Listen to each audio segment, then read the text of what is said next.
나는 아주 어릴 때부터, 아기 때부터 깨달았기 때문에 깨달음에 대해서 많은 잡다한 얘기들이 이 납득이 안 되는 거야. 그러니까 말하고 뭐 감탄할 얘기 아니고 깨달음에 대한 관점을 바꾸라는 얘기야. 아기 때부터 깨달았다 그러면 많은 사람들은, 감탄하는 사람들은 잘못된 관점을 갖고 있는 그 깨달음이라는 단어의 뜻이 그 뜻이 아니다. 다른 뜻을 살짝 바꾸면 돼. 그러니까 윤동열이 한 살 때 깨달았다. 아, 이거는 깨달음 별거 아니구나. 한 살만 돼도 아는 거구나. 이렇게 생각해야지. 깨달음이 한 살에도 이렇게 올라갈 정도로 대단한, 윤동열이 대단하구나 이게 아니고 이 깨달음 자체를 이렇게 끌어내려야 된다는 거지. 깨달음이라는 게 별게 아니고 그냥 감각이라고. 그래서 지금 내가 하는 이런 이야기의 어떤 느낌을 한 살 때부터 갖고 있었어. 그걸 표현할 언어가 없을 뿐이지. 근데 나뿐만 아니라 여기에 모인 여러분도 제 글을 읽고 뭔가 필이 왔다면 그 뭔가 깨달음을 느낀 거라고. 반응을 한 거라면. 깨자가 있잖아. 뭔가 확 깨네. 이거 술 깨는 소리 아니야. 뭔가 깼다 이거지. 그러니까 아기 때 내가 한 살 때 충격을 받았대. 뭔가 깼어. 이게 아니구나. 뭔가 이 쇼크를 먹은 거예요. 제가 한 살 때 이 얘기를 기억할 수 있는 이유는 그때 쇼크를 먹어서 충격을 받아서 기억을 하고 있는 거예요. 오히려 20살 때 이런 잘 기억이 안 되는데 그때는 충격받은 일이 별로 없었어. 20살 때 충격받은 건 우리 어머니가 아기 낳았을 때 내 동생 낳을 때 충격을 받았어. 그거는 완전히 생생하게 기억하고 있어. 그래서 내가 한 살 때 이걸 기억하고 있는 그때 쇼크를 먹어서 충격을 받아서 기억하고 있다. 충격을 왜 받냐면 내가 부끄러움을 잘 타서 충격을 받았어. 존나 어색하다, 쪽팔린다, 창피하다는 느낌이 들면 얼굴이 확 달아오르면서 체온이 올라가면서 등이 막 가려우면서 이거 뭔가 정체가 뭔가 수상하다. 그 느낌을 계속 기억하고 그걸 계속 추궁하면 그것이 깨달음이야. 근데 사실 이건 뭐 달마대사가 10년 면도를 할 필요 없이 이거 태어날 때부터 그냥 아는 거라고. 이게 모르는 게 이상한 거 아니야. 그래서 하여튼 저는 이제 초등학교 3, 4학년 때부터 선생님하고 무슨 대화할 일이 있으면 굉장히 이제 선생님이 앞이니까 나도 기합이 딱 들어간 거야. 그래서 지식인처럼 말해야 되겠다 하고 막 너무 어른스럽게 말해서 선생님이 막 당황하고 그랬어요. 그러니까 유식한 척 말하는 거야. 그 별게 아니라 유식한 놈들이 말하는 방법을 따라하면 돼. 지식인들은 특히 객관적인 척 하면서 그 중립적인 포지션에서 말한단 말이야. 그래서 그냥 내가 이렇게 느꼈다 이렇게 말하는 게 아니라 이렇게 되면 저렇게 된다. 조금 논리적인 척 설명을 한다는 거야. 그러니까 뭔가 그 자석 실험을 했는데 자석이 쇠를 당긴다 이거지. 자석이 쇠를 당긴다는 실험을 했는데 쇠를 당긴다고 말하면 너무나 이게 지식인 같지 않잖아. 좀 지식인처럼 고상하게 말해야 된다고. 그래서 깨달음이라는 게 별게 아니고 고상하게 지식인처럼 말하는 것이다.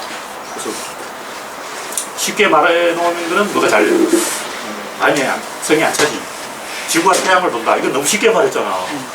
이거는 저도 이런 식으로 말하면 안 돼. 좀 근사하지 않잖아. 딱 봐도 지구가 태양을 돈다. 이거는 좀 수준 떨어지는 말이야. 근데 공간이 휘어졌다. 이거 제법 이 새끼 제법 아는 놈이네. 이런 놈은 좀 배운 놈이야. 얘는 조금 유식한 척 말하는구나. 그럼 나는 한술 더 떠야지. 공간의 진동에 의해서 쏠림이 발생했다. 나는 일단 땀을 쳐야 되겠다. 의도적으로 좀 유식한 척 하고, 그러니까 사람이 배에서 물에 빠졌다면, 지가 미끄럽다. 배가 흔들렸다. 파도가 쳤다. 이렇게 어떤 원인이 있으면 원인이 있고 원인이 있다고. 보통 사람 이걸 이야기한다고. 난 좀 유식한 척 하면 이걸 이야기하는 거야. 유식한 척 하다가 상대방이 알아듣는 척 하고 이걸 이야기하는 거야. 그러니까 상대방을 제압할 의도로 계속 수준을 높여가면서 그 배우의 것을 이야기한다는 거예요. 근데 이걸 이야기하다 보면 자연히 이게 생각나고 이걸 이야기하다 보면 자연히 이게 생각난다고. 그리고 처음부터 막바로 여기까지 갈 수는 없는데 이걸 이야기하다 보면 이게 생각이 나. 그래서 이제 저는 그걸 좀 유식한 척 하느라고 뭐든지 이제 라고 한다를 말을 붙이 이건 여러 번 얘기했는데 도둑놈이 왜 나쁜가? 나쁘니까 나쁘지. 보통 사람은 도둑질이니까 나쁘다 이렇게 생각하는데 우리는 이걸 나쁜 걸로 하기로 했다 이런 식으로 그러면 누가 나쁜 걸 하겠냐? 사회가 그렇게 했다. 그럼 사회가 뭐냐? 이런 식으로 계속 이 배후를 더 준다는 거예요. 이 의식한 척 말하는 거예요. 저번에 이제 이 얘기하니까 아 이거 중2병이라고 그러는데 그걸 싹 빼봤어. 아 이게 중2병 맞다. 그런 게 아니고 중2병 중에 좀 괜찮은 중2병이 있다. 또 띠란 중2병도 있어. 띠란 중2병도 굉장히 내용이 대단하다는 거예요. 그래서 보통 말하는 것은 어떤 상대가 있고 두 사람 사이에서 말을 핑퐁처럼 떠넘기는 거예요. 두 사람이 한 사람 이렇다고 한 사람 아니야 그러고 서로 반격하는 구조로 되어 있다. 그래서 상대가 있으면 상대적인 거는 그 상대를 제압할 수 있는 게냐. 먼저 말하면 불리해. 먼저 말하면 반드시 뒤에 말하는 사람이 아니야 하고 반격을 한다. 그래서 내가 먼저 말하면서도 상대방이 반격할 수 없는 말을 하면 되는 거야. 그게 이제 어떤 판단 기준을 들이대는 거예요. 그러니까 사이 높다 이렇게 말하는 게 아니고 내가 높다고 말하면 아니야 높아 그러고 우리 반컵 있다 그러면 아니야 반컵밖에 없잖아 그러고 상대방이 반격을 하기 때문에 대칭을 지어준다. 산이 높으면 물이 깊다 이런 식으로 말하면 상대방이 반격을 못해. 그러니까 산이 높으면 물은 깊다. 물은 그냥 산이 높다 그러면 아니야 그거 안 높은 게 에베레스트가 더 높아 그러고 반격하기 때문에 높은 산이 있으면 주변에 큰 강이 있고 이런 식으로 태백산이 높으니까 한강이 깊다 이런 식으로 이제 큰 산과 큰 강을 짝지어서 이야기합니다. 그렇게 산이 높으면 강이 깊다 이런 식으로 짝을 지어서 대칭을 시켜서 이야기하면 상대방이 반격을 못한다고. 그러니까 사람과 사람의 대칭을 그 어느 안의 대칭으로 바꾸는 거죠. 근데 이게 지식인처럼 말하는 방법이고 깨달으면 여기서 한 걸음 더 나가서 하나의 사건 말고 두 개의 사건을 연속시키는 거예요. 봄에 씨앗을 뿌리는 것은 하나의 사건이고 가을에 수확을 하는 것은 두 번째 사건인데 일의 사건이 이의 사건을 촉발하는데 이 일이 10월투자하면 가을에는 한 1000 정도가 수확이 된다고. 봄에 씨앗 한 10개 뿌리면 가을에 씨앗 한 1000개가 수확되는데 한 100배 정도 뻥튀기가 된다. 이 차이가 에너지라는 거예요. 그래서 에너지가 있는 말을 해야 된다. 뭐든지 에너지가 있으면 그거는 맞는 얘기고 에너지가 없으면 틀린 얘기. 지식인들이 말을 굉장히 잘하는데 들어보면 다 말은 맞는데 사람들이 그 말 듣고 다 말은 잘하네 그러고 제가 똑똑하네 그러고 투표장에 가서 반대로 합니다. 유시민같이 말을 잘하면 지식인이 안 돼. 대중들이 그걸 듣고 말 맞네 하고 유시민 정의당에 투표하는 게 아니라 그 반대로 투표해요. 그래서 말로 이기면 안 되고 이 에너지를 줘야 됩니다. 에너지를 주는 방법이 간단해요. 저 새끼 우리 존나 틀어먹자 그러면 다 따라와. 전쟁을 할 때 적군을 물리치자 하면 아무도 안 오는데 적군을 물리치고 재산을 나눠 갖자 하면 다 따라와. 그게 에너지를 주는 거야. 어떤 사건 다음 사건을 일으키는 거야. 두 개의 사건을 연속시켜서 맥락을 보는 거야. 이런 식으로 말을 하면 제일 고수처럼 말하는 거야. 별게 아니고 깨달음이 별게 아니고 고수처럼 말하는 것이 깨달음이다. 근데 막 바로 고수가 될 수는 없어. 그러니까 이 말을 하는 사람 앞에서 이 말을 해봤자 말이 성립이 안 돼요. 게시판에 기독교도들이 와서 막 이상한 소리 하면 그 사람 앞에서 이 얘기를 할 수가 없어. 이 사람하고 이야기할 때는 이 사람이 이제 뭐 성경에 나오는 뭐 착한 일 하면 천국 간다 이런 얘기 하면 난 이제 예수 이야기를 하는 거야. 그럼 사실은 예수 다음은 이걸 이야기하고 싶거든요. 그러니까 예수가 좋아서 예수 이야기를 하는 게 아니고 이걸 이야기하기 위해서는 이걸 이야기해야 되잖아요. 그래서 이걸 내가 대화라고 하는데 둘이서 서로 마주보고 상대방을 이기려고 하는 대화고 이거는 지식인들이 유식한 척 하는 대화인데 일단 이제 유식한 척 하는 말로 그 상대방을 이기려고 하는 말을 제압하고 그 다음에 깨달음의 말을 한다. 깨달음의 말은 그 복제를 한다.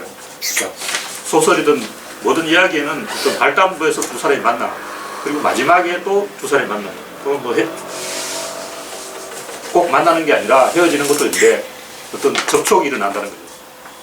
그래서 뭐 춘향전이라면 그 광안루에서 만났던 춘향과 몽룡이 의사출두를 한 번 더 만나는 거고 그때 이제 처음 만날 때는 4명이 만났어.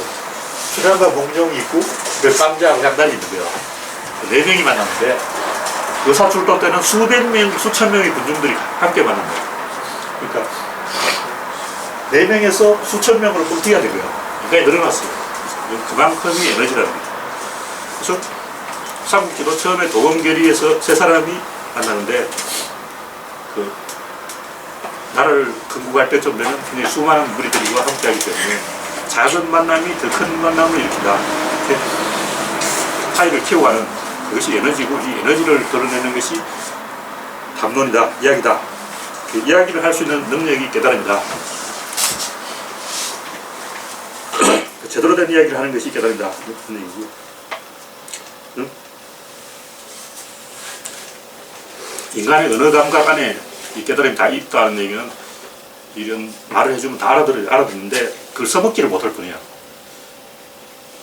저는 어릴 때 혼자서 온갖 그 이야기를 많이 지어냈어요. 예를 들면 극장에서 영화를 한 편 봤다면 그 시골에서 영화 보는 것은 이제 중학생들 단체에 관람해서 1년에 두세 번 가는 거라고. 극장까지 걸어가야 되는데 존나 멀어. 8km 걸어야 돼. 중학생이 아니 초등학생이 초등학생 그만큼 걸어. 중학생은 그렇게 안 걸었네. 중학교 때 가까워서 한 4km 하여튼 존나 걸어가야 되는데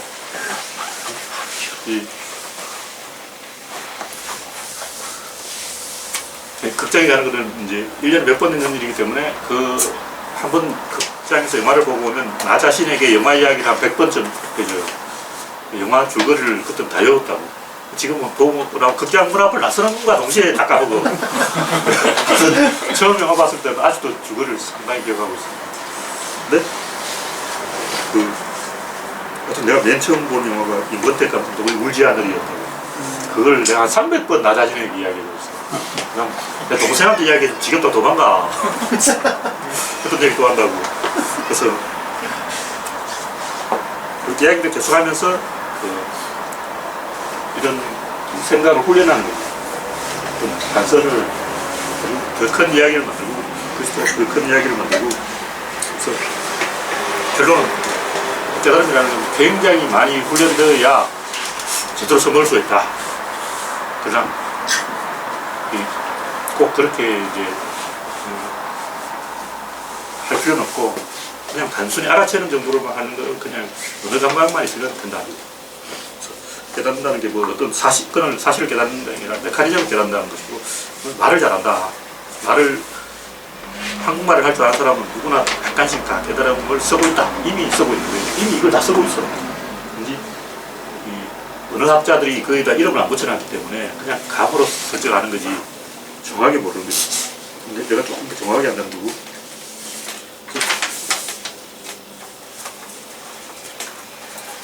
최근에 컴퓨터 프로그램 또 이런 구조가 되어 있습니다. 이걸 모르면 프로그램 짤 수가 없어요. 이게 다음 이거, 다음 이거 이런 식으로 되어 있답니다. 그래서 그 부분이 제일 중요한데 이게 이제 조건문 이야기하는 비교 판단이라. 그래서 대부분 이 사람들이 하는 것은 비교 판단을 하는 거예요. 그런데 요 포지션이 있어야 요 비교 판단을 할 수 있어요. 요건 비교 판단을 실행하는 것이고 이거는 서로 둘이 내가 더 낫다. 상대방이 더 낫다. 서로 자기가 낫다고 생각하는데 기준이 있다는 거예요. 비교 판단을 하는데 기준이 있어. 근데 그 기준을 만드는 게 요거라는 거예요. 지식인은 기준을 밝혀. 근데 지식인이 아닌 사람은 기준을 아예 이야기 안 해요. 그냥 정해져 있는 것처럼 당연히 그런 것처럼 말을 할 때 딱 들어보면 그 판단 기준을 이야기하고 자기 주장을 말하는 게 아니라 그거 당연히 알고 있는 거 아니야 이런 식으로 전제하고 그 부분을 기준을 생략하고 그냥 말하는 사람이 제가 말하는 이 대화하고 지식인처럼 말하는 것은 그 기준을 드러내는 거예요. 그래서 그 기준이 공정하지 않다, 공정해야 된다 이런 걸 계속 보충한다. 게시판에 보면 슈에라는 여성분이 또 남자들이 이야기하면 그걸 공정하지 않아 그 기준을 딱 드러내는 거야. 근데 우리는 무의식적으로 그 기준을 잊어버린다고. 최근에 어떤 여성단체에서 뭐라고 하냐면 이제 범죄자가 남자라는 걸 안 밝혔다는 거야. 근데 피해자가 여자라는 걸 꼭 밝힌다는 거야. 신문 기사들이. 그러니까 어떤 사람이 어떤 여자를 성폭행했다 이러는 거야. 어떤 사람이 아니라 어떤 남자가 피해자 여성이라는 걸 밝혔으니까 가해자가 남성이라는 것도 밝혀야지. 그러니까 우리가 기준을 까먹어버린 거야. 기준이 있다는 것을 망각한 거지. 그래서 그 양반만 또 맡기는 많은데 그렇게 기준을 다 드러내면 문장이 길어져. 기사들 제목 뽑기가 힘들어지다. 그래서 우리는 무의식적으로 그런 판단 기준이 있다는 걸 까먹어버리기 때문에 공정하지 않은 게임을 하는 거예요. 일배충이라든가 좀 수준이 떨어지는 사람들은 그 모든 일에 기준이 있다는 걸 잊어버리는 거죠. 그래서 그 기준을 덜 추는 사람이 지식인이다. 근데 지식인들이 그 기준을 덜 풀 뿐이지 기준을 바꾸지는 않는 거예요. 그냥 기준을 바꾼다는 것은 기준을 바꾸면 누구한테 유리해져요. 그럼 이건 공정하지가 않아. 근데 깨달음은 의도적으로 공정하지 않게 가는 거예요. 공정하게 가는 것은 깨달음이 아니에요. 그럼 왜 공정하지 않게 가냐? 다음 사건을 보기 때문에. 그러니까 이 사건 하나만 가지고 말하면 공정한데 다음 사건까지 생각하면 공정하지 않다는 거예요. 그래서 무슨 얘기냐면 지금 시합이 막 진행 중이야. 그럼 심판이 공정하게 심판을 봐야 돼. 근데 아직 시합이 진행 중이지 않다고. 시합을 안 했어. 근데 공정하게 프로야구 1위 팀하고 2위 팀, 3위 팀, 4위 팀을 공정하게 해버리면 누가 1위 하려고 하겠냐고. 다 꼴찌 하려고 하지. 그러니까 한국 시리즈는 아직 시작을 안 했다고. 그때는 1위 팀에게 유리하게 하는 거야.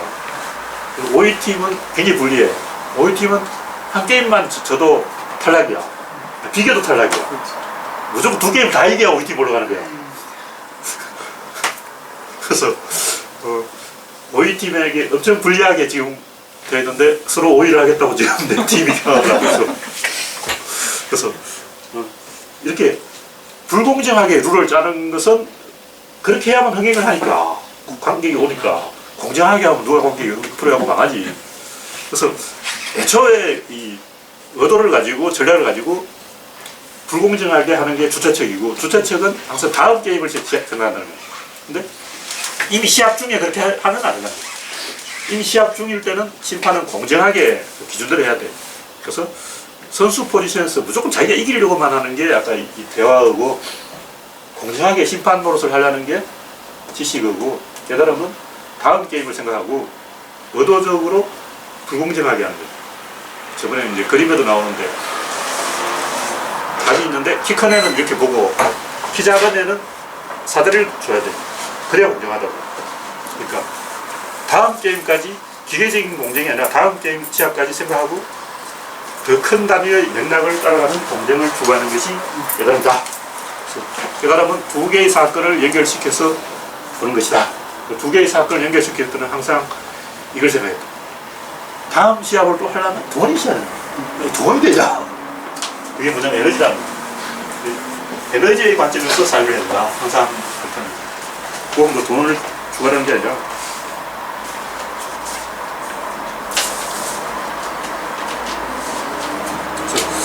새로운 사건을 일으켜야 되고 그러면 사건 바깥으로 나가야 된다. 근데 이 이제 대화는 두 사람 사이에서 대화가 일어나니까 두 사람 사이라는 관계 속에 갇혀 있다. 이건 지식인들은 관계 밖으로 나갔어. 근데 이 버스 안에서 보면 당연히 착시가 일어나는 거야. 버스가 앞으로 가는지 전봇대가 뒤로 가는지 모른다고. 버스 밖에서 보면 확실하면 그것도 아니야. 버스 밖에서도 버스를 보고 있으면 뭔가 좀 헷갈려. 그래 버스 밖에서 보는 것도 아니고 완전히 이 진짜 아는 거 자기가 버스를 운전해봐야 아는 거예요. 자기가 버스를 만들어봐야 알아요. 그러니까 안에서 보던 밖에서 보던 다른 사람이 세팅한 무대에서 보는 것은 불완전하다는 거죠. 즉 자기가 주인공이 되어야 된다. 이 얘기를 이제 왜 하냐면 저번에 이제 라이터 형제 얘기도 몇 번 했던 것 같은데 최근에 다시 한번 읽어보니까 라이터 형제가 미국에서 홀대를 받은 거예요. 굉장히 괄시를 받았다고. 그 왜 그러냐면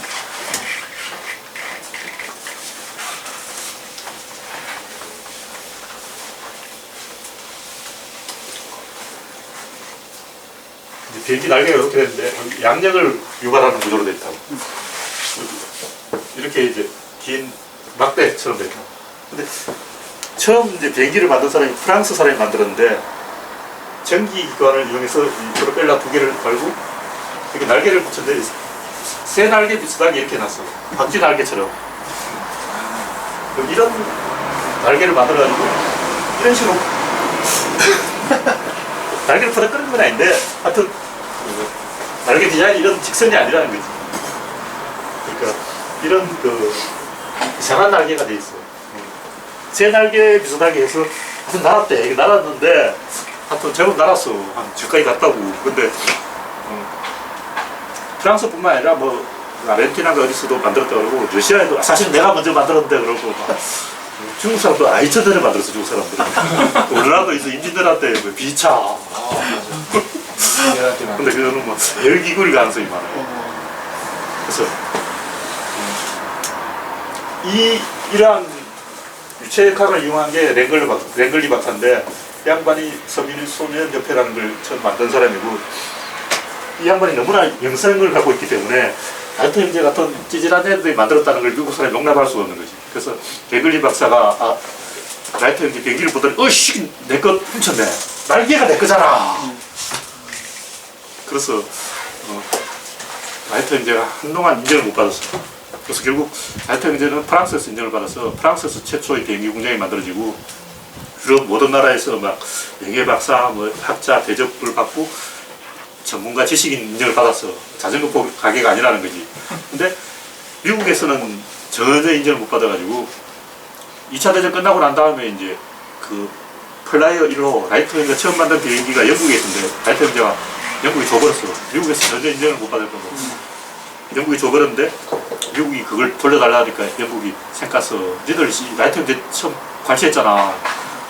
라이터 형제를 인정 안 하다가 왜 이제 그걸 달라는 거냐. 안 주려고 버텼는데 나중에 2차 대전 끝나고 줬다던가. 그래서 이 랭글리 박사가 만든 거는 이런 날개가 4개 있어. 정말 커. 4개의 날개 있고 가운데에 이제 사람 조종하고 옆으로 빼려고 2개 양쪽에 있고 그러니까 날개가 엄청 크다는 거지. 이게 무슨 얘기냐면 자전거도 그렇고 내가 여러 번 이야기했는데 자전거를 타려면 먼저 균형을 잡고 그 다음에 전진해야 된다고 생각해요. 일단 공중에 떠야 뭐 날든지 말든지 할 게 아니야. 일단 뜨려면 바람이 많이 받아야 된다고. 근데 라이터 형제 날개가 좀 작아. 라이터 형제도 이 양반한테 배웠기 때문에 날개가 너무 커. 사실은 이중 날개가 있는데 라이터 형제 비행기도 사실 날개가 너무 커. 프랑스에서 날개기 하나 띄버리고 단역기를 만들었다는 거예요. 그래서 라이터 형제는 유체역학을 좀 잘못 배워가지고 날개가 크고 얇아야 된다고 생각했는데 그 이유는 공중의 공기하고 지표의 공기 질이 달라요. 여기는 점성이 높은 공기고 공중에는 점성이 낮은 공기라 공기가 다르기 때문에 풍동 실험이 안 맞다는 거예요. 지상에서 한 실험 가지고는 데이터가 공중하고 실제 환경이 다르기 때문에 라이터 형제가 실험했던 데이터가 틀렸다. 그래서 라이터 형제가 또 날개가 이렇게 존나 커. 근데 랭글리 박사는 라이터 형제보다 훨씬 더 커. 이 길이가 막 사람 2m 넘게 막 엄청 긴 거대 날개를 가진 비행기를 만든 거예요. 근데 그걸 이제 강에서 포토메카인가 거기서 실험한다고 이 양반은 그 발사기를 만들었어요. 비행기를 공중으로 발사하는 거야. 근데 발사하고 그대로 강으로 추락했어. 그래서 일반 천명이 관중이 구경하는데 그 이제 라이터 형제 비행기는 거기서 한 15분을 날았어. 그 당시 15분 날았다고 존나 오래 난 거지. 근데 랭글리 박사는 슈 해서 막 추락해서 조종사를 헤엄쳐서 나오고. 근데 문제는 뭐냐면 이런 생각이 근본적으로 아까 내가 에너지 개념, 그러니까 바람이 불어오는데 그 바람을 힘을 이용해서 난다는 그 자체가 틀리다. 그럼 바람은 어디서 나오냐? 앞으로 끌려서 나오는 거야. 근데 공중에 있는 그 바람을 이용하는 게 아니라 엔진에서 바람을 만들어낸다는 거야. 내가 바람을 통제해야 된다. 근데 우리나라 지식인들이 하는 생각은 공중에 있는 바람을 이용한다는 생각이에요. 내가 바람을 만든다는 생각을 못하는 거예요. 그래서 이런 식으로 하면 바람이 주도권을 잡게 되고 바람한테 맡기면 이 추락 이렇게 바람이 추락시켜버리지. 그러면 고맙다고 날려주겠냐고. 그래서 이 날개가 이렇게 많으면 안 돼. 날개가 작아야 되고 라이터 형제 비행기도 날개가 너무 많아. 더 작아야 돼. 그래서 프랑스에서 이 필요 없다 해서 그 날개를 굉장히 작게 만들고 무거운 쇠로 비행기를 만들었어. 라이터 형제는 끝까지 비행기는 연인인데 연을 저렇게 무겁게 해서 떠나 이렇게. 라이터 형제 본인도 이해를 못했어. 그 프랑스에서 그 비행기 쇠로 만들어도 되걸랑요. 그러니까 엔진이 더 세면 돼. 비행기가 무거우면 더 센 엔진을 막 수백마력짜리 엔진을 만든다는 거예요. 하여튼 라이터 형제 때만 해도 그런 엔진이 없었으니까. 근데 라이터 형제는 너무 비행기가 가벼워야 된다고 생각해요. 그는 바람의 힘에 의해서 난다는 거예요.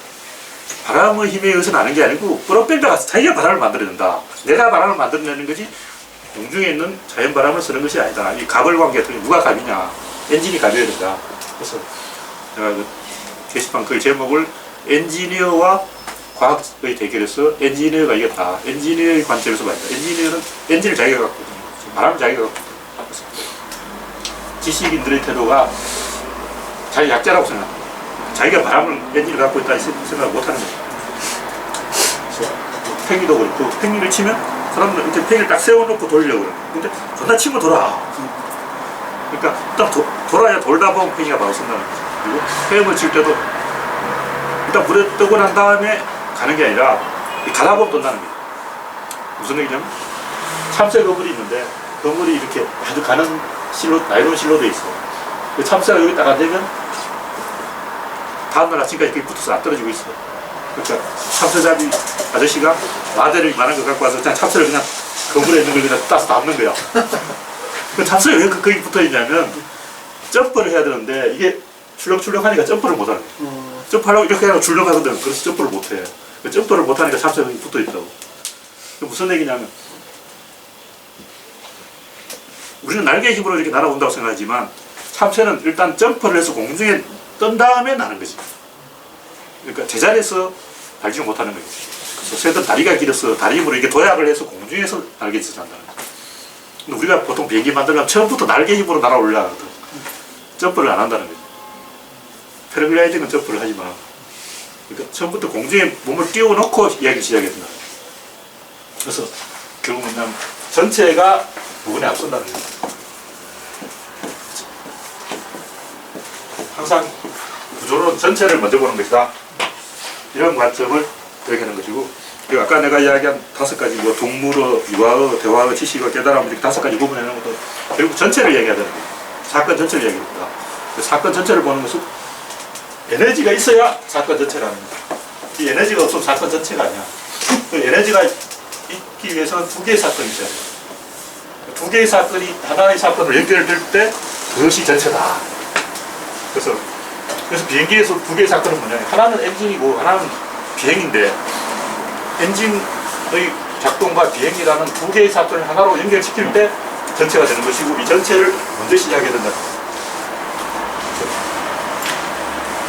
우리는 이제 먼저 공중에 뜬 다음에 간다 이렇게 생각하는데 가야 뜬다. 가는 것이 전체고 공중에 뜨는 것은 부분이다.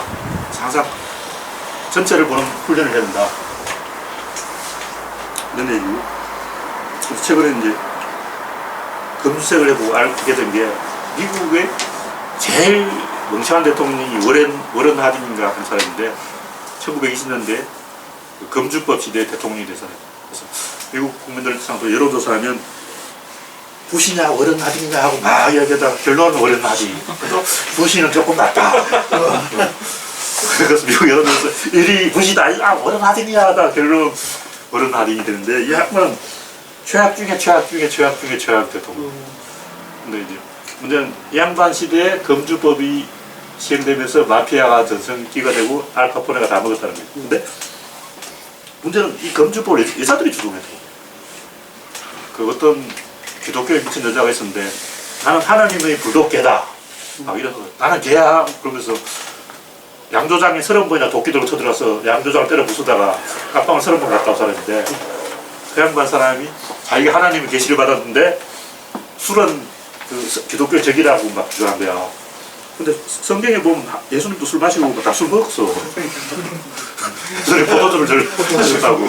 최고의 만찬에도 포도주를 마셨는데 무슨 생각인지 갑자기 미국 놈들이 금주법 시대에는 술이 적이라고 생각하게 된 거지. 우리나라도 술이 적이라고 생각하는 임금이 있었는데 영종이 임금이야. 40년 동안 술을 못 먹게 했어. 그래서 어떤 신하의 집에서 한 마리가 나오는데 항아리에서 냄새를 맡아보면 술 냄새가 나더라. 사형. 그래서 신하까지 사형시켜버리고 영종 임금이 별로 안 좋은 임금이라고 내가 주장한 이유 중에 하나가 금주법 때문에. 근데 미국보다 더 오래 했어. 40년이나 이 양반 장수를 해가지고. 그래서 영조가 돌아가시자마자 정조가 바로 폐지. 금주법 폐지하면서 그 다음에 정전 흡연을 장려했어. 그래서 정조가 돌아가시자마자 순조가 흡연 반대. 순조가 뭐 했던 것 같은데. 아까 순조는 담배를 안 피우는 스타일. 뭔가 이렇게 이제 이 금주법을 여성들이 주장한 이유가 뭘까? 여성들은 그때까지 투표권이 없었어. 여성들이 투표권을 가지자 여성들이 금주를 좋아하니까 여성표를 얻기 위해서 금주법을 한 거예요. 근데 왜 여성들이 이 금주법에 꽂혔을까? 기독교에 꽂히는 거하고 같은데 자기들이 약자이기 때문에 권력이 없어. 권력이 없기 때문에 이 주변부에서 아웃사이더들끼리 변방에서 작은 권력을 만들려고 해요. 부조회 같은 작은 집단을 만들어서 자기가 짱 먹으려 돼. 그 중에 제일 이제 하기 쉬운 게 금주법이다. 그러니까 여성들의 자존심을 살려주고 여성들에게 존엄성을 인정해야 그 좋은 효과가 나타나지. 예를 들면 프랑스 혁명을 했는데 노동자들을 해방시켜주니까 노동자들이 다 왕당따에 가입합니다. 우리나라도 그 하층민들에게 진보가 좀 뭐 잘해주겠다 그러니까 다 세금 지고. 그 이유가 있다고. 그 사람들이 원하는 건 자존심이야. 근데 지식인들이 여러분을 지식을 가르쳐 드리겠습니다 하는 순간 그 사람들 그건 나 무시한 거야? 너 무시해 그러면 막 삐져가지고 그럼 내 투표 찍어주나 봐라. 유시민이 나와서 아 여러분 말이 틀렸고 내 말이 옳거든. 딱 들어 유시민 말이 맞거든. 하나 삐져. 차라리 유시민 말이 틀리면 안 삐져. 그럼 유시민 말이 틀리면 막 틀렸지 그러고 막 동양 죽겠지 하고 내가 이겼지 그러면서 유시민 찍어준다고. 근데 가만히 생각해보니까 유시민 말이 맞아. 맞으니까 더 기분 나쁜 거야. 그래서 그 하층민들이 자존심이 필요한 거고 자존심이 없으면 대행 행동을 하게 되는데 그게 금주법이고 아랍인이나 IS 같은 사람들도 자존심이 없다는 거야. 다시 말해 에너지가 없다는 거야. 그러니까 1920년대 여성의 참정권이 허용되는데 아직 여성 대통령이 안 나오잖아. 그러니까 미국 여성 입장에서는 우리 투표하게 해준다고 해서 여자 대통령이 나오는 건 아니야. 투표 이거 찍어봤자 뭐 안 해. 이런 식 해봤자 의미가 없다. 이런 생각이 대행행동을 하게 하는 거고. 그래서 아랍이 IS 쪽으로 계속 극단적으로 가는 것도 자존심이 상했기 때문에. 그래서 아랍의 자존심을 회복시키기 전에는 절대 IS가 해결되지 않는다. 그래서 나도 우리나라의 모든 문제는 결국 열등감이라고. 그래서 막 한국인들이 조금 이제 자존심을 찾아야 된다 이렇게 말하면 아 그분야 너 나치냐 막 이런다고 민족주의지 이런다고. 근데 하여튼 열등감은 굉장히 큰 병이다. 그것이 큰 에너지가 될 수 있는데 일단 그 대부분 보면 이 포기해버리는 게 문제다. 특히 지식인들이 정의당도 그렇잖아. 직권을 포기해버린 거야. 어차피 안 된다고 생각하고 우리는 아웃사이더니까 변방에서 작게 못했다. 우리는 시골에서 이만큼만 하겠다. 이런 식의 생각이 지식인의 한계를 정한다. 이 에너지로 가지 못하고 어떤 나는 심판이니까 시시비비나 가리겠다. 이런 식으로 범위를 높이는데 문제는 그런 열등의식이 미국인들에게는 2차 대전 직전까지 있었던 거예요. 근데 미국인들은 자기가 촌놈이라고 생각했어. 실제로 그 당시 1920년대 사진 보면 막 시문파리 소년들이 막 이렇게 피골이 상접한 채 키도 작아.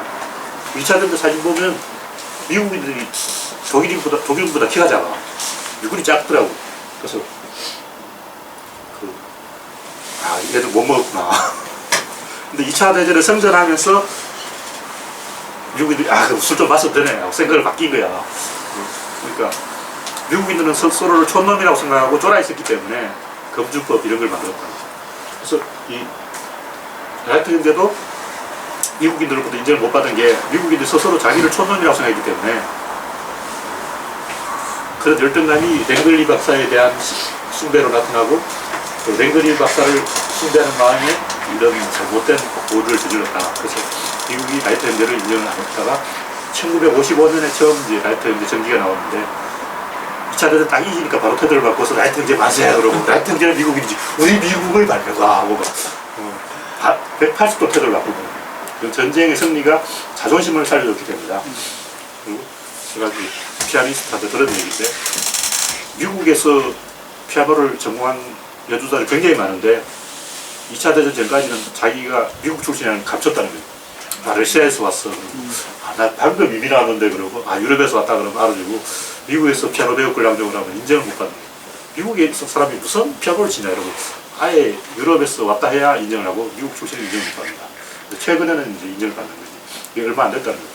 그래서 이 전쟁에서 이기니까 태도가 180도로 바뀐다. 이런 얘기고, 결국 자기 안에 에너지가 있어야 되고, 그것이 자존심이다. 그런 얘기. 두 개의 사건을 연결시켜 보는 그런 관점, 에너지가 있는 관점을 얻는 것이 깨달음이다. 이런 깨달음을 얻으면, 딱 봐도 이건 아니잖아. 레글리 박사. 이게 딱 봐도 지금 바닥 날아가지, 지금 자력을 가겠냐고. 직관적으로 저는 아니다. 이랬는데, 레글리 박사는 직관적으로 이게 맞다. 라이트 비행기는 아니다. 직관적으로, 야, 비행기는 바람에 뜨는 거야. 그럼 바람을 많이 받아야지. 그럼 날개가 4개 있지. 라이트 비행기는 날개 2개밖에 없잖아. 이걸 다 어떤데? 야, 이게 안 되겠어. 어떤 보면 날개가 4개나 있는 게 이게 잘 날아갈 것 같지만 조금 생각해 보면 직관적으로 저건 에너지가 없다. 좀 약해 보여. 엔진이 약해 보여. 사진을 딱 보라고. 엔진이 너무 약해 보여. 엔진이 튼튼해 보여야 이게 좀 뜰 것 같다. 이런 느낌. 그래서 결국 이런 걸 굳이 포토맥 강에 비행기를 쳐박아 봐야 하냐고. 딱 봐도 알잖아. 그림만 봐도 이건 안 되게 생겼잖아. 이런 비행기도 그렇지. 딱 그림만 봐도 이게 못할 것 같잖아. 이렇게 비행기를 만들면 안 돼. 날개 모양이 왜 이렇게 됐냐고. 그래서 직관적으로 알 수 있고 언어 감각으로 다 알 수 있다는 거. 그게 아니고 모든 이야기에는 두 개의 사건이 있어요. 그리고 하나의 작은 사건이 점점 커져서 더 큰 사건이 된다. 깨달음이 별게 아니고 제가 어릴 때부터 그냥 유식한 지식인 척 말하려고 했어요. 그냥 우리 형 책을 읽어가지고 초등학교 1, 2학년 때부터 중학생 책을 읽어가지고 조금 이제 아는 척 하고 싶었던 거야. 그래서 아는 사람인 척 하면 그게 바로 깨달음이라고. 오늘부터 난 깨달은 사람인 척 할 거야. 이렇게 하고 척 하면 그게 깨달음이라고. 근데 이제 가지척해서 거치면 안 되고 또 생각을 많이 해봐야 된다. 그 패턴이 있다는 거예요. 패턴을 찾아내면 된다. 그래서 그게 아니고 두 개의 사건을 비교하면 사건의 격차가 있고 그것이 에너지고 그 에너지가 있으면 뭐든지 이건 맞는 얘기고 그게 없으면 뭐든지 틀린 얘기다. 그리고 미국 사람도 그 2차 대전에 참전하기를 굉장히 망설였다는 거예요. 그 자기들이 약소국이라고 생각해요. 유럽은 존나 세. 독일 히틀러 유지하지. 죽이잖아. 우리 미국이 무슨 힘이 있냐고 이렇게 생각해요. 실제로 맞았어요. 미국하고 독일군하고 전통을 붙었다면 미군이 만방을 깨졌어요. 그만큼 스탈린이 세다는 거예요. 그래서 자기를 약자로 보면 못 팔린다. 그리고 변방에서 조그맣게 어떤 그룹을 만들어서 거기서 왕잡으려고 하고 작은 패거리 우두머리가 되려고 합니다. 그리고 주류가 되려면 주변에 이웃 나라가 많아야 된다. 유럽 같은 경우는 뭐 노르웨이, 핀란드 이런 북유럽 나라들은 고만고만한 나라들이 잔뜩 있으니까 서로 경쟁을 해서 서로 지구하려고 하는데 쟤들이 하기 전에 우리가 먼저 해버리자 이런 게 있는데 우리는 일본이나 북한이나 중국이나 서로 먼저 망하려고 해요. 먼저 망하기 경쟁은 지금 한일 관계가 이렇게 나쁜 것도 안 좋은 거라고. 아베하고 박근혜가 진작에 회담을 했다면 이 정도로 지금 경기가 나쁘진 않았다. 시간 되면 문재인이라도 아베를 한번 만나줘야 합니다.